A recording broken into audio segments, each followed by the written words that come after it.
말씀 제목 따라해 보겠습니다. 해산의 수고를 하자. 남녀가 결혼을 하면 부부가 됩니다.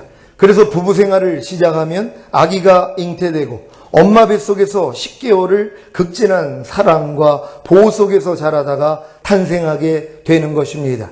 그런데 그 아기의 탄생은 죽음을 통과하는 해산의 수고를 거칩니다. 이 수고가 얼마나 크면 너무나 힘들고 어려운 일을 견뎌야 할 때 해산의 수고와 같다는 표현을 하기도 하는 것입니다. 남자들이 겪는 해산의 수고는 어떤 것이 있을까요? 산모의 해산의 수고와 같은 고통이 어떤 것일까요?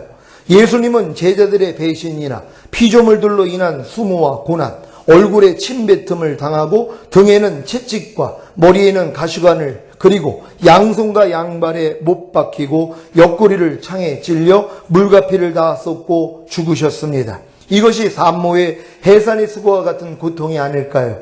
남성도님들은 어떤 해산의 수고와 같은 고통을 겪으셨습니까? 사업 실패로 부도가 나서 사기를 당해 큰 손해를 입었거나 질병으로 인해 고통당하는 아내로 인해 큰 고통을 겪으셨습니까? 저는 제 아버지가 수용하시다가 심장마비로 돌아가셨을 때와 제 여동생이 암으로 투병하다가 죽었을 때, 제 아내가 공황장애에 걸려 한 달 반 동안 신음할 때가 가장 큰 고통이었습니다. 누구나 살면서 이러한 큰 고통을 겪었을 것입니다. 그런데 문제는 이러한 해산의 수고와 같은 고통을 겪은 후의 반응입니다. 해산의 수고를 한 후에 생명을 출산하는 것과 같이 여러 가지 해산의 수고와 같은 고통을 겪은 후에 여러분의 반응이 바로 지금 현재의 삶을 만든 것입니다. 지금 여러분의 현재의 삶은 행복합니까? 아니면 불행합니까? 만약에 불행하다면 그 원인을 어디에 두시겠습니까? 만약에 행복하다면 그 원인을 어디에 두시겠습니까? 둘 다 마찬가지로 여러 가지 해산의 수고와 같은 고통을 겪은 후의 반응입니다. 행복과 불행은 여러 가지 해산의 수고와 같은 고통을 겪은 후에 반응으로 주어집니다. 그 반응이 선을 출산하느냐 아니면 악을 출산하느냐, 생명을 출산하느냐 아니면 사망을 출산하느냐, 진리를 출산하느냐 아니면 비진리를 출산하느냐, 복을 출산하느냐 아니면 저주를 출산하느냐에 달린 것입니다. 이 모든 출산은 여러 가지 해산의 수고와 같은 고통을 겪은 후에 어떤 생각을 하느냐에 달렸습니다. 이해가 되십니까? 물론 여러 가지 해산의 수고와 같은 고통을 겪은 후에 반응인 출산은 나중에는 해산의 수고와 같은 고통 없이도 자연스럽게 나옵니다. 이것은 마치 산에 길을 내고자 산을 뚫어 터널을 만드는 것과도 같습니다. 이 작업이 처음에는 힘들고 어렵지만 나중에 터널이 완성되어 길이 되면 차량이 쉽게 오고 갈 수 있는 것입니다. 어떤 일에 대해 마음이 힘들고 괴롭고 불편한 적은 없습니까? 이것이 바로 해산의 수고입니다. 이때 무엇을 출산합니까? 염려하라입니까? 아니면 염려하지 말라입니까? 불평하라입니까? 아니면 불평하지 말라입니까? 해산의 수고를 통해서 내 마음에 무엇이 자리를 잡았는지가 드러납니다. 갓난아이는 자기 마음으로 인해 힘들고 괴롭고 불편하지 않습니다. 그러니 해산의 수고가 필요 없습니다. 왜냐하면 머리에 입력된 지식이 없기 때문에, 곧 선악을 아는 지식의 나무에 열매를 아직 먹지 않았기 때문입니다. 하지만 수년이 지나면 금세 자기 마음으로 인해 힘들고 괴롭고 불편함을 느낍니다. 왜냐하면 머리에 선악을 아는 지식이 쌓였기 때문입니다. 무엇이든지 심은 대로 거두리라는 말씀과 같이 사람은 자기 마음에 심은 것이 나오고 그로 인해 그 열매를 맛보는 것입니다. 여러분 이해가 되십니까? 여러분이 지금 열매로 나오고 있는 여러분의 생각과 말과 행동은 여러분이 어떤 생각을 심었느냐에 따라서 나온다는 것이란 말이에요. 그러니까 여러분이 좋은 생각을 하면 좋은 생각과 말과 행동이 나오는 것이고, 나쁜 생각을 받아들이면 나쁜 생각과 말과 행동이 나온다는 것이란 말이에요. 그러니까 여러분들이 무엇을 심었는지가 중요하다는 것이란 말이에요. 그러니까 여러분들이 무엇을 심었는지는 여러분 삶 가운데 여러분의 생각과 말과 행동으로 다 드러난단 말이에요. 그러니까 이걸 보면 다 알 수 있잖아. 아, 내 안에 심겨진 것이 이걸로 나오네. 그럼 뭐예요? 이 열매만 자르면 안 된단 말이에요. 안에 있는 뿌리를 뽑아버려야 되는 것이란 말이에요. 그럼 이 열매가 안 나와버린다는 것이에요. 이 싸움을 할 수 있는 여러분 되시기를 바랍니다. 잠언 12장 14절 말씀입니다. 다 같이 한 목소리로 합독합니다. 시작. 사람은 입의 열매로 인하여 복록에 족하며 그 손에 행하는 대로 자기가 받느니라. 아멘. 공동 번역으로 읽어드리겠습니다. 입을 잘 놀리면 좋은 것을 배불리 먹고 수고하면 그만큼 돌려받는다. 아멘.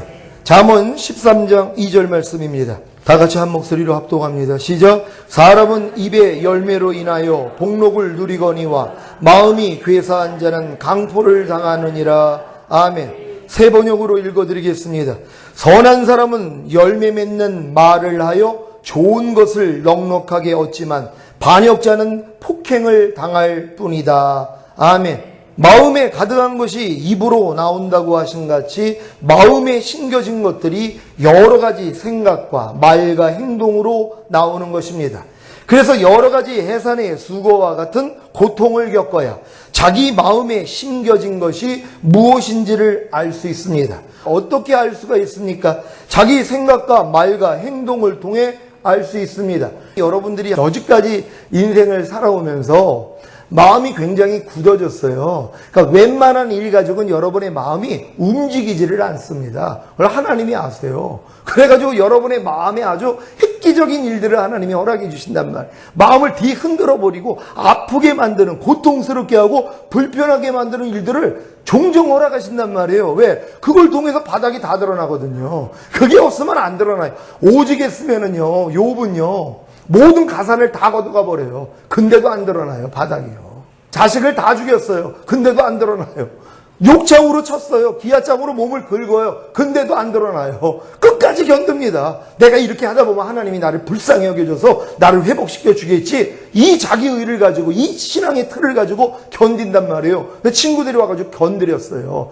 야, 네가 그래도 잘못이 있으니까 하나님이 치시는 거지. 하나님이 괜히 때리시냐. 아, 네가 악하니까 그렇지. 그럼 내가 왜 악해? 그러면서 이제 나오는 말이 뭐예요? 하나님은 불의한 자를 칭찬하시고 의로운 자는 뾰족한 눈으로 보시는 하나님. 그러면서 투덜거리기를 시작한단 말이에요. 밤이 없었더라면, 달이 없었더라면 엄마 아빠랑 사랑을 못해서 내가 나오지를 않아가지고 이 고통을 안 당할 텐데 왜 내가 어미의 유방을 빨았던 거? 왜요? 젖을 빨지 않았으면 죽어버렸잖아요. 왜 내가 엄마의 유방은 빨아가지고 왜 내가 이 고통을 당하는 거야? 이게 나와요. 우리 친구들이 와가지고 계속 위로한다고 뭐라고 하니까 니들 아비는 내 양치는 개보다도 못한 자. 여러분, 이게 말이 되는 소리입니까? 근데 욥의 입에서 이 말이 나온다는 거예요. 니들 아비는 내 양치는 개보다도 못한 자라는 거예요. 이 말이 나온단 말이에요. 바닥 다 드러난 거예요. 그리고 이제 하나님이 오셔가지고 몇 마디 하니까 귀로만 들었던 하나님, 내가 눈으로 침이 배우면 내가 죄인이로소이다 하고 꼬꾸라져요. 갑절의 복을 주시더란 말이에요. 그러니까 욥에게 이 복을 주시기 위해서 뭐예요? 흔들어야 되는 것이란 말이에요. 그러니까 웬만큼 흔들리면 좀 바닥에 드러나야 되는데 어떤 사람은 다져서요 꿈쩍도 안 해요. 요런 사람들을 하나님이 깨신다는 것이란 말이에요. 결국 깨질 것이란 말이에요. 그러니까 여러분들은 하나님이 조금 마음 불편하게 하면 그냥 깨지면 돼요. 견디지 마시란 말이에요. 마음 불편하면 불편한 마음 가지고 주여 하고 그냥 엎드리시란 말이에요. 그럼 그 순간 하나님이 은혜 주시는 줄 믿으시기를 바랍니다. 이제 왜 하나님이 여러 가지 해산의 수고와 같은 고통을 허락하시는지 이해가 되십니까? 이 시련을 통해 여러분 마음에 태어나면서부터 심겨진 악과 사망과 비진리와 저주를 발견하게 하시는 것입니다. 어떻게 발견한다고요? 바로 여러분의 생각과 말과 행동을 통해서입니다. 야고보서 1장 2절로 4절입니다. 한 절 한 절 교독합니다. 제가 먼저 읽습니다. 내 형제들아, 너희가 여러 가지 시험을 만나거든 온전히 기쁘게 여기라. 이는 너희 기름의 시련이 인내를 만들어내는 줄 너희가 알미라. 다 같이 인내를 온전히 이루라. 이는 너희로 온전하고 구비하여 조금도 부족함이 없게 하려 함이라. 아멘. 왜 여러 가지 시험을 만나거든 온전히 기쁘게 여겨야 하는 것입니까? 이 여러 가지 시험이 마음에 심겨진 악과 사망과 비진리와 저주를 드러내기 때문입니다. 이것을 부인하고 쫓아내는 것이 믿음의 시련입니다.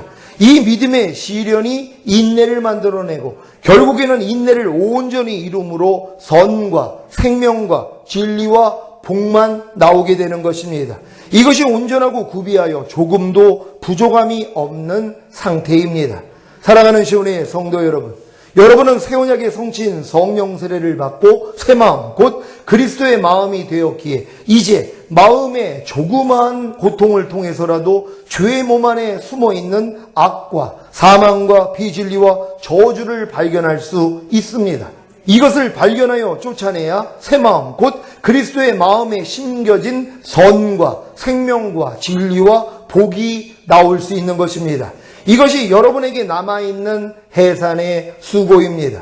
새 언약의 성취인 성령 세례를 받고 새 마음 곧 그리스도의 마음이 되기 전에 해산의 수고와 같은 마음의 고통은 마음과 몸 안에 고하고 있던 악과 사망과 비진리와 저주를 탄생시켰다면 이제 새 언약의 성취인 성령 세례를 받고 새 마음 곧 그리스도의 마음이 된 후에 해산의 수고와 같은 마음의 고통은 몸 안에 고하고 있던 악과 사망과 비진리와 저주를 발견하여 쫓아내고 선과 생명과 진리와 복을 탄생시키는 통로가 되는 것입니다.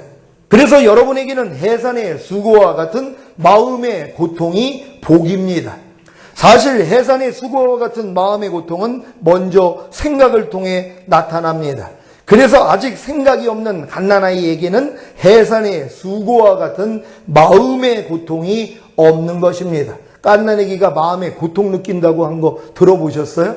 육체의 고통은 느낄 수 있어도 마음의 고통, 아우 엄마가 그렇게 나한테 짜증내니까 내 속이 아주 찢어질 것 같아요. 갓난아기 이런 생각을 못해요. 아니 아빠가 엄마한테 자꾸 욕을 하니까 내 심장이 아주 팔딱팔딱 거리잖아요. 그러지 좀 마세요. 이런 고통을 갓난아기는 못 느낀단 말이에요. 걔네들은 옆에서 욕을 하든 같이 치고받고 싸워도 그냥 재밌는 거예요. 혼자 그냥 깔깔대고 있단 말이에요. 갓난아기는 그렇다는 것이란 말이에요. 갓난아기 마음은 그와 같은 것이에요. 근데 우리 마음 안에는 이미 선악과가 있잖아요. 그래서 마음에 고통이 있는 것이란 말이에요. 그러니까 여러분이 마음에 고통을 느낀다는 것은 바로 여러분 안에 선악과가 있는 증거란 말이에요. 이걸 다 뽑아내니까 뭐예요? 이제 여러분 안에 생명만 있는 것이란 말이에요. 그럼 이 생명이 느끼는 고통도 있어요.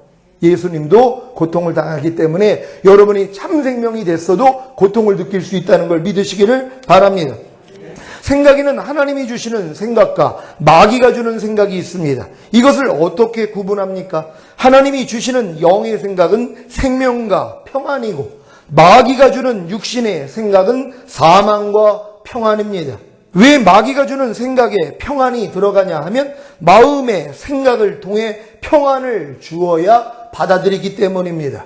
그래서 마귀가 염려하라는 생각을 주면 그렇게 마음이 평안한 것입니다. 마귀가 불평하라는 생각을 주면 그렇게 마음이 평안하지 않습니까? 마귀가 간음하라는 생각을 주면 그렇게 마음이 평안하지 않습니까? 마귀가 미워하라는, 시기하라는, 비판하라는, 화내라는, 욕하라는, 저주하라는 생각을 주면 그렇게 마음이 평안하지 않습니까? 거듭난 하나님의 자녀가 되었어도 마찬가지 아닙니까?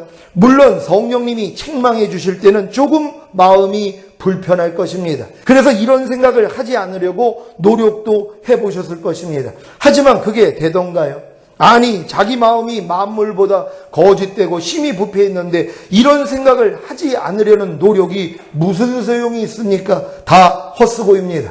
예레미야 13장 23절 말씀입니다.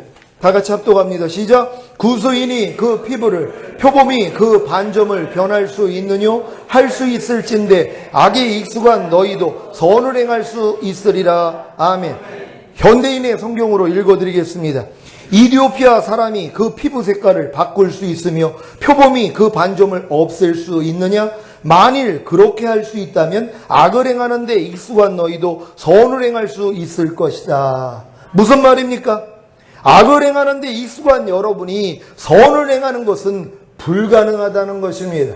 여러분 이 말씀을 잘 이해하셔야 돼요. 구수인이 그 피부를, 아니 깜둥이가 자기 피부를 어떻게 흰둥이로 바꿀 수 있냔 말이에요. 표범이 그 반점을 어떻게 변할 수 있냔 말이에요. 불가능한 일이란 말이에요. 그러니까 악에 익숙한 너희도 선을 행할 수 없다는 것이란 말이에요. 반어법으로 쓰여진 것이란 말이에요. 이 말씀을 잘못 오해가지고 성경이 구수인이 그 피부를, 표범이 그 반점을 변할 수 있느냐, 할 수 있을진데 악에 익숙한 너희도 선을 행할 수 있으리라. 이걸 반대로 해석하는 사람을 봐요. 깜짝 놀랐어요. 아니 이걸 어떻게 반대로 해석을 하냔 말이에요. 하나님은 뭐예요? 불가능하다는 것이란 말이에요. 악에 익숙한 너희는 선을 행할 수가 없어. 이 말씀이란 말이에요. 그러니까 이디오피아 검둥이는 흰둥이가 될 수가 없는 거예요. 표범은 자기의 반점을 없앨 수가 없는 거예요. 만약에 그들이 그걸 할 수 있다면 악인도 선을 행할 수 있다는 거예요. 그러니까 불가능하다는 거예요. 절대 불가하다는 걸 믿으시기를 바랍니다. 하지만 새 언약의 성취인 성령 세례를 받고 새 마음 곧 그리스도의 마음을 얻으면 그 전세는 역전이 됩니다. 왜냐하면 마귀가 주는 육신의 생각이 더 이상 사망과 평안을 주지 못하기 때문입니다. 도리어 마귀가 주는 육신의 생각으로 인해 힘들고 괴롭고 불편함을 느낍니다. 만물보다 거짓되고 심히 부패했던 마음이 새 마음으로 그리스도의 마음으로 바뀌었기 때문입니다.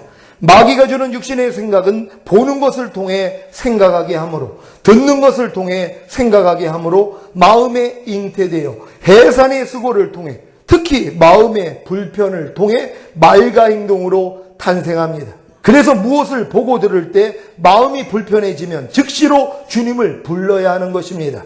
그렇지 않으면 벌써 육신의 생각이 마음에 잉태되어 해산의 수고를 통해 마음의 불편을 통해 말과 행동으로 탄생합니다.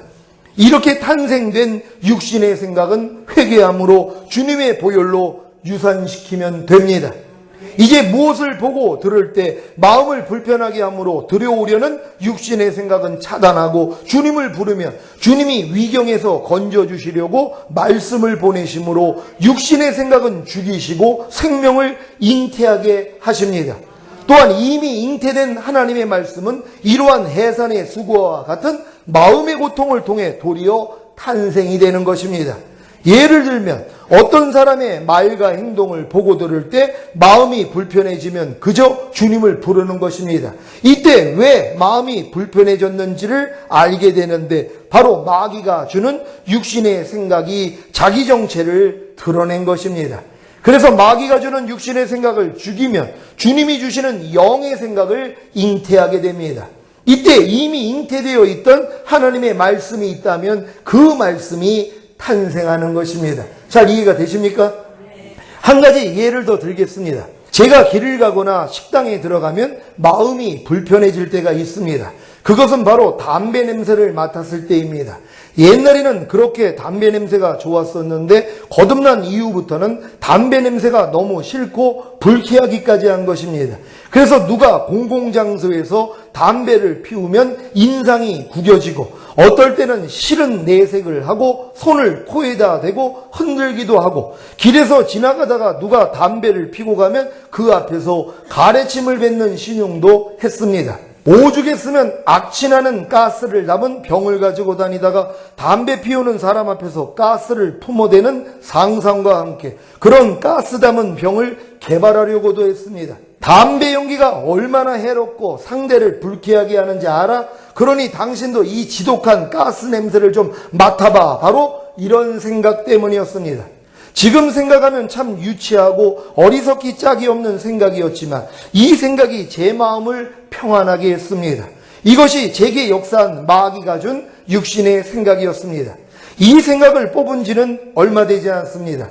저희 식구들이 저와 함께 식당에 가지 않는 이유 중에 하나가 바로 이런 저의 부족하고 성숙하지 못한 모습 때문이었는데 지금은 아닙니다. 공공장소에 담배 연기로 인해 마음이 불편해질 때 즉시로 주님을 부르면 마음 안에서 너를 핍박하는 자를 저주하지 말고 축복하라는 말씀과 이해하라, 용서하라, 악을 악으로, 욕을 욕으로 갚지 말고 도리어 복을 빌라. 이를 위하여 너희가 부르심을 입었으니 이는 복을 유업으로 받게 하려 하심이라는 말씀들이 탄생됩니다. 예전에는 공공장소에 담배 연기로 인해 마음이 불편해질 때 나오는 마귀가 주는 육신의 생각과 피 터지게 싸워도 이기지를 못해 악과 사망과 비진리와 저주를 탄생시켰는데 지금은 아닙니다. 담배 연기로 인해 마음이 불편해질 때는 마귀가 주는 육신의 생각이 나오기도 전에 즉시로 주님을 부르기 때문에 선과 생명과 진리와 복이 제 안에서 탄생합니다. 그리고 지금은 아무리 담배 연기를 맡아도 마음이 불편하지 않습니다. 도리어 담배 연기를 맡으면 항상 기뻐하라, 쉬지 말고 기도하라, 범사에 감사라가 탄생되기에 행복합니다. 저는 지금 매일매일의 삶 가운데 마음의 불편함을 통해 주님을 부릅니다. 그러면 즉시로 주님이 영의 생각을 주심으로 생명과 평안을 얻습니다. 이것이 해산의 수고를 통한 생명의 탄생입니다. 사랑하는 시온의 성도 여러분, 여러분은 지금 저와 같이 마음에 조금이라도 불편이 생기면 이것을 해산의 고통으로 여겨 즉시로 주님을 불러야 합니다. 지체하지 말고 그저 주님을 부르십시오. 마음의 불편을 즐기지 마시고 마음의 불편을 느끼는 순간 즉시로 주님을 부르십시오. 그렇지 않으면 즉시로 마귀가 주는 육신의 생각이 잉태되고 탄생할 것입니다. 마음의 고통과 불편을 느낄 수 있는 감각을 주신 주님을 찬양합니다. 소위 어떤 신령한 분은 자기는 아무런 마음의 불편을 느낄 수가 없다고 하십니다. 해산의 수고와 같은 마음의 고통이 전혀 없다는 것입니다. 그것은 신령한 것이 아니고 마음이 돌같이 굳어져서 그런 것입니다. 왜냐하면 예수님조차도 해산의 수고와 같은 마음의 고통을 느끼셨기 때문입니다. 요한복음 13장 21절 말씀입니다. 어떤 분들이 예수님과 동격이 되는 것도 아니고 예수님보다 더 올라가려고 하는 사람들이 있단 말이에요. 예수님조차도 마음의 고통을 느꼈는데 자기는 이제 마음의 고통이 없다는 거예요. 그럼 죽어야죠. 뭐하러 살아있습니까?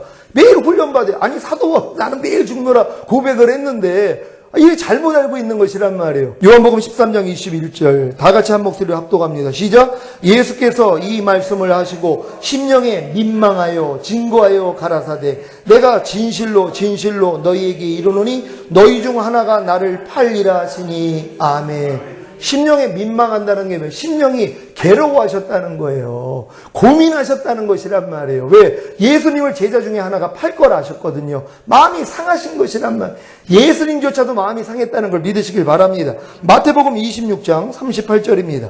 다 같이 한 목소리로 합동합니다. 시작. 이에 말씀하시되 내 마음이 심히 고민하여 죽게 되었으니 너희는 여기 머물러 나와 함께 깨어 있으라 하시고 아멘. 여러분 예수님이 하신 말씀이요. 내 마음이 심히 고민해서 죽게 됐다는 거예요. 내 마음이 죽을 지경이라는 거예요. 예수님이 이 고백을 했단 말이에요. 근데 나는 마음에 어떠한 고통도 없어. 말이 되냐고요. 그건 신령한 게 아니에요. 마음이 굳어져서 그런 거예요. 지각을 못하는 거예요. 그건 사람이 아니죠. 하나님도 고통을 느껴요. 우리가 범죄할 때 하나님도 고통을 느낀다 그래요. 차라리 얘네들을 내가 안 만들었으면 좋겠어. 이런 마음이 나오신단 말이에요. 너무 괴로워서요. 그러니까 우리가 주님이 마음이 됐다면 돌부처가 되는 게 아니란 말이에요. 감정도 없는 게 아니에요. 도리어 더 예민해진다는 걸 믿으시길 바랍니다. 마태복음 27장 46절 말씀입니다. 다 같이 한 목소리로 합독합니다. 시작. 제9시쯤에 예수께서 크게 소리질러 가라사대 엘리 엘리 라마 사막다니 하시니 이는 곧 나의 하나님 나의 하나님 어찌하여 나를 버리셨나이까 하는 뜻이라. 아멘. 예수님이 소리 지르셨단 말이에요. 너무 고통스럽고 괴로워서. 하나님이 자기를 버리셨습니까? 하나님 이 고통스러운 이런 외마디를 하셨다는 것이에요. 그러니까 예수 믿는 사람이 자기가 고통스러워가지고 이러한 고통을 호소하는 것도 옳단 말이에요. 아니 예수 믿는 사람이 왜 그런 소리를 해 그냥 참고 있어? 입담으로 안 해요. 마음이 고민스럽고 죽게 되면 표현해야 되잖아요. 나 죽을 것 같아. 나 괴로워. 아니 예수님도 그랬는데요. 여러분도 이렇게 하시기를 바랍니다. 요한복음 11장 32절 33절 말씀입니다. 한 절 한 절 교독합니다. 제가 먼저 읽습니다. 마리아가 예수 계신 곳에 와서 보이고 그 발 앞에 엎드려 가로되 주께서 여기 계셨다면 내 오라비가 죽지 아니하였겠나이다 하더라. 예수께서 그의 올 것과 또 함께 온 유대인들의 오는 것을 보시고 심령에 동분히 여기시고 민망히 여기사 아멘. 예수님도 마음이 비통하여 괴로워하셨습니다. 내 마음이 심히 고민하여 죽게 되었다고까지 하셨습니다. 그런데 자기는 해산의 수고와 같은 마음의 고통이 전혀 없다고요. 자기에게는 항상 기뻐하라와 쉬지 말고 기도하라와 범사에 감사라가 이루어졌기 때문에 해산의 수고와 같은 마음의 고통이 없다고요. 해산의 수고와 같은 마음의 고통이 없이 어떻게 항상 기뻐하라와 쉬지 말고 기도하라와 범사에 감사라가 탄생합니까? 죽음이 없이 어떻게 부활이 있습니까? 왜 사도 바울이 나는 매일 죽노라고 한 것입니까? 바로 해산의 수고와 같은 마음의 고통을 통해 하나님의 생명을 탄생시킨 것입니다. 그래서 하나님이 여러분 마음에 고통을 허락하시는 거예요. 왜? 이 고통을 통해서 하나님의 생명이 탄생될 수 있기 때문이란 말이에요. 만약에 고통이 없으면 어떻게 탄생이 돼요? 죽음이 없는데 어떻게 부활이 되냔 말이에요. 그러니까 여러분이 죽을 일이 생겨야 주님의 생명이 여러분을 통해 나타나게 된다는 걸 믿으시길 바랍니다. 고린도 후서 4장 8절로 11절까지 말씀입니다. 제가 먼저 읽습니다. 우리가 사방으로 우겨싸움을 당하여도 쌓이지 아니하며 답답한 일을 당하여도 낙심하지 아니하며 핍박을 당하여도 버림받지 아니하며 어떤 일을 당하여도 망하지 아니하고 우리가 항상 예수 죽인 것을 몸에 짊어짐은 예수의 생명도 우리 몸에 나타나게 하려 함이라.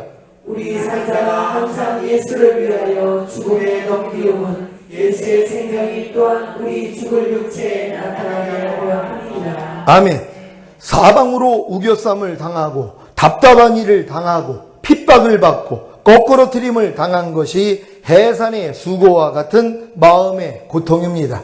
그 결과 사방으로 우겨싸움을 당하여도 쌓이지 아니하며 답답한 일을 당하여도 낙심하지 아니하며 핍박을 받아도 버림받지 아니하며 거꾸러뜨림을 당하여도 망하지 않는 것이 예수님의 생명이 탄생한 것입니다.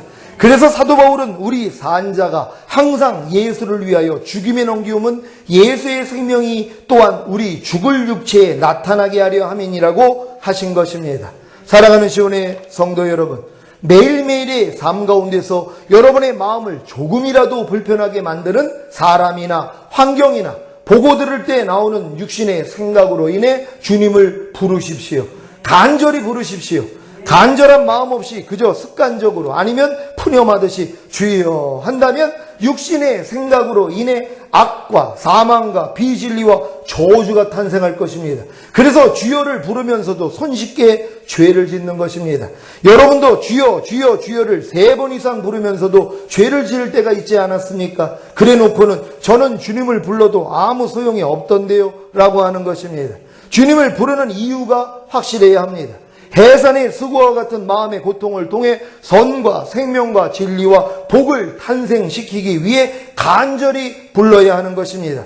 그러면 나를 간절히 찾는 자가 나를 만날 것이니라가 이루어지는 것입니다. 그러니까 여러분이 진정 이 해산의 수고에서 내가 벗어나기 위해서 간절한 몸으로 주님 찾으면 다 여러분이 이길 수 있어요. 근데 많은 사람들이 이런 믿음 없이 그냥 푸념적으로 그냥 주님을 찾고 있어요. 또 어떤 사람은 누가 또 그냥 비질리에 어떤 말과 행동만 하면 옆에서 주여를 찾는 거예요. 상대 찔러대려고요. 주여 그러고 있는 사람. 그건 뭐예요? 차라리 저것 좀 죽여주세요. 그러니까 주여가 죽여요 사실. 이게 말은 주여지만 속으로는 에휴 저거 그냥 죽었으면 좋겠어. 주여 그러고 있단 말이에요.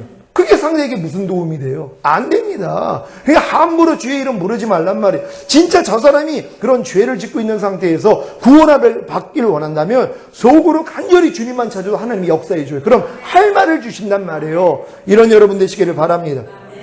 해산의 수고와 같은 마음의 고통을 통해 주님을 간절히 부름으로 선과 생명과 진리와 복을 마음껏 탄생시켜 사탄과 그의 졸개들을 부끄럽게 하는 시편 127장 3절로 5절의 복을 받으시기를 예수 그리스도의 이름으로 축원합니다. 읽어봅니다. 시편 127장 3절로 5절까지 말씀입니다. 오늘 이 말씀을 들은 분들은 이 말씀을 읽으면서 이해가 되실 것입니다. 시편 127장 3절로 5절 한 절 한 절 교독합니다. 제가 먼저 읽습니다. 자식은 여호와의 주신 기업이요 태의 열매는 그의 상급이로다. 젊은 자의 자식은 장사의 수중의 화살 같으니 다 같이 이것이 그 전통에 가득한 자는 복되도다. 저희가 성문에서 그 원수와 말할 때 수치를 당치 아니하리로다. 아멘. 여러분 이해가 되십니까? 자식은 여호와의 주신 기업이요 태의 열매는 그의 상급이라는 거예요. 그리고 젊은 자의 자식은 장사의 수중에 화살과 같다는 것이에요. 이것이 그 전통에 가득한 자는 복이 있다는 거예요. 애 많이 나가지고 복 받는다는 게 아니라 하나님의 말씀이 여러분 안에서 탄생되는 것이란 말이에요. 여러분 말씀이 만약에 여러분 안에서 탄생되는 게 하루에 100개씩 나온다 해보세요. 전통의 화살이 가도 이걸로 원수 마귀를 그냥 다 쏴서 죽여버린단 말이에요. 그러니까 이게 복이라는 것이란 말이에요. 그러니까 여러분이 생명만 탄생만 되면 되는 것이란 말이에요. 하루에 1000개가 탄생한다고 생각해 보세요. 1000개의 생명이 나온다고. 하루에 1000개의 말씀만 나오면 여러분 질 수가 없죠. 다 이긴단 말이에요. 아니 화살을 가지고 있는데 근데 이 전통이 비었어요. 왜요? 다 유산돼 가지고. 여러분 전통을 피울 수 있는 여러분 되시기를 바랍니다. 오늘 말씀을 통하여서 하나님 진정으로 우리가 이 해산의 수고를 통하여서 하나님의 생명으로 풍성해지기를 원합니다. 주여 한번 외쳐 기도합니다.